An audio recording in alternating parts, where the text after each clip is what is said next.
Ayun, pag tira natin is bumaba. So sakto lang yung ano natin guys, pag entry. So tingnan natin kung materialize to. Kaya itong basagin within this area. 4133. And then first we're going, saan siya pupunta is 40.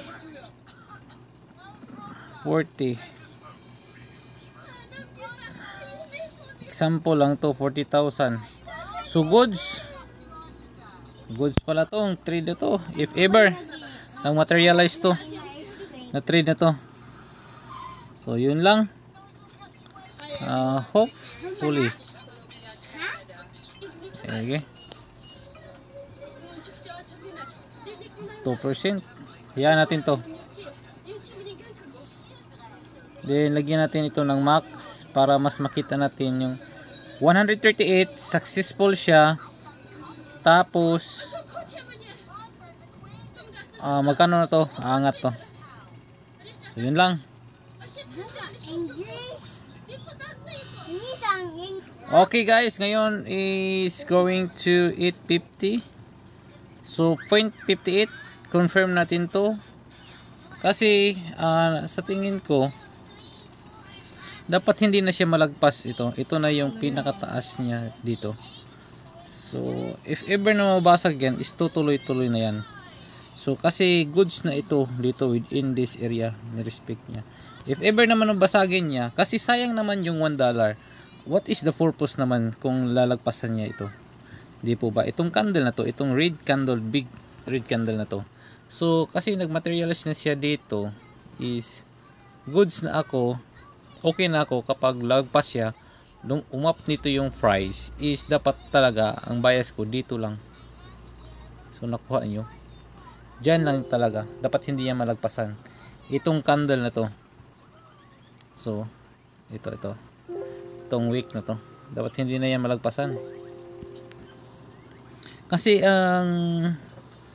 sa recipe ko sa trade na to is dito lang.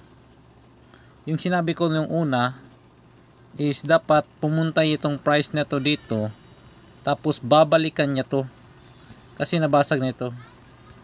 So dapat ito na yung pinaka mataas sa time na to, ito na, tapos babagsakan niya itong dito.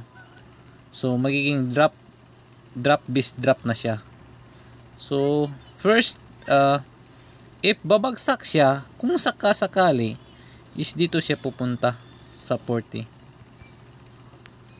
Kaya yung stop loss ko is binago ko kasi 850, pwede nga sa 843, 43, pero 850 goods na rin yun. 850, ayun, negative 50.58 dollars. Ayaw ko na dun sa mataas na yung rest na yun sa $1, mataas na yun. Pero ang potential naman dito kapag bumagsak to is dito within this area 41. Ito, kung nakikita nyo to, itong maliit na candle na doji candle na to, ito po, dito ako dapat hindi dito na yung magpapump yung price if bumagsak. So around 41.10. So lagyan natin if ever 41.010. So $4. So nakikita nyo, if matatalo ako is 0.54. If mananalo naman is 4.45. So times 7 po. So 1:7 ang ratio nito. If ratio ang tinitingnan nyo, yun po yun. So hope na nasabayan nyo at naiintindihan nyo ang trade na to. Yun lang po. So see you for this trade or for the next trade. Yun lang. See you.